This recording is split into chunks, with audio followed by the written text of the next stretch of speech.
Les forêts du Québec, c'est pas juste des arbres, ça fait vraiment partie de notre paysage, de qui on est.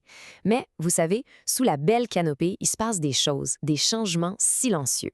Et aujourd'hui, on va s'intéresser à la santé de notre emblème national, l'érable à sucre. Cette question-là nous touche droit au cœur. L'érable à sucre, c'est la source de notre sirop, c'est un moteur économique, un symbole tellement fort. Alors, la question se pose, est-ce que cet arbre si précieux est menacé? Pour bien comprendre, il faut faire un petit retour en arrière, à l'époque d'un gros problème environnemental. On a tous déjà entendu parler des pluies acides, n'est-ce pas? Pendant des années, ça a été comme un ennemi invisible qui s'abattait sur nos écosystèmes et tout particulièrement sur nos précieuses érablières. Allez, on regarde ça de plus près. Mais au juste, c'est quoi les pluies acides? En fait, c'est assez simple. Ça part de la pollution dans l'air, surtout du dioxyde de soufre et des oxydes d'azote. Ces polluants-là viennent des grosses industries et des transports qui brûlent des combustibles fossiles. Une fois en l'air, tout ça se mélange à l'eau dans les nuages et ça retombe sur nous en pluie, en neige ou même en brouillard acide. Et l'impact de ça sur la forêt, c'est loin d'être banal. Oui, ça peut attaquer les feuilles des arbres, mais le vrai dommage, il se passe sous nos pieds, dans le sol. La pluie acide le rend, plus acide. Et ça a deux grosses conséquences. D'un côté, ça libère des métaux toxiques, comme l'aluminium, qui empoisonnent les racines. De l'autre, ça emporte les bons nutriments, comme le calcium, dont les arbres ont absolument besoin pour être en santé. Et voilà où ça fait mal. Notre érable à sucre, il est particulièrement sensible à tout ça. C'est une espèce qui a un grand besoin de calcium et qui déteste l'aluminium dans le sol. Pour lui, un sol acide, c'est un milieu hostile qui l'empêche de bien grandir et de se régénérer. Heureusement, l'histoire ne s'arrête pas sur cette note sombre. Face au problème, on a agi. Et pas à peu près. Des actions importantes ont été prises et ça a vraiment porté fruit. La qualité de notre art s'est beaucoup améliorée. Comment on le sait que ça va mieux?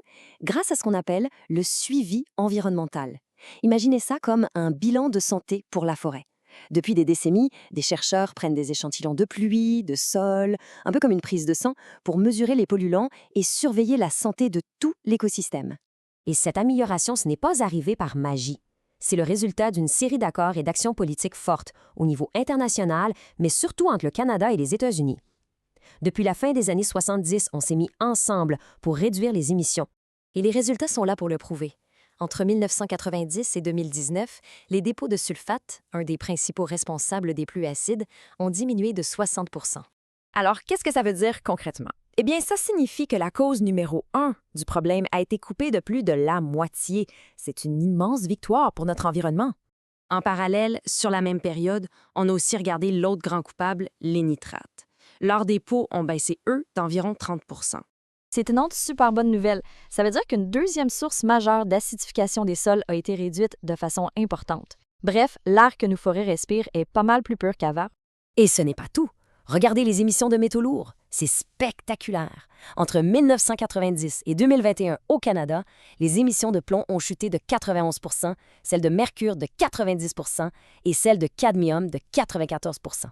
C'est la preuve que des actions ciblées, comme enlever le plomb de l'essence, ça a un impact direct et massif. Bon, avec toutes ces baisses impressionnantes, on serait tenté de se dire « Parfait, mission accomplie, le problème est réglé ». Mais dans un écosystème, la réalité est toujours un peu plus complexe. Le cœur du problème, c'est que même si la pluie qui tombe est beaucoup plus propre, le sol, lui, il a une longue mémoire.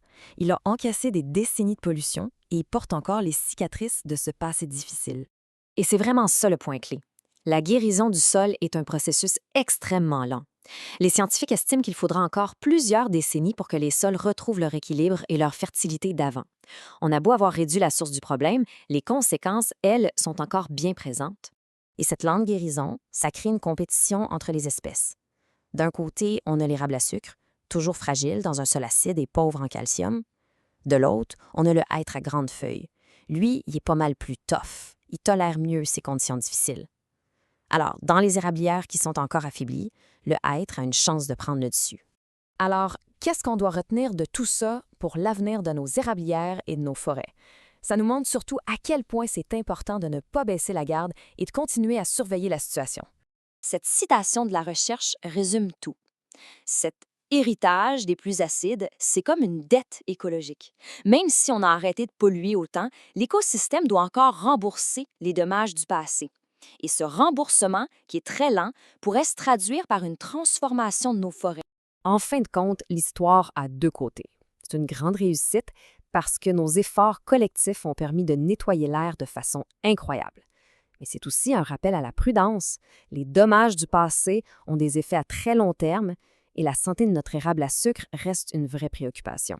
On termine donc sur cette question. La bataille contre les pluies acides, on l'a gagnée en grande partie, mais la convalescence de nos forêts, elle, est loin d'être terminée.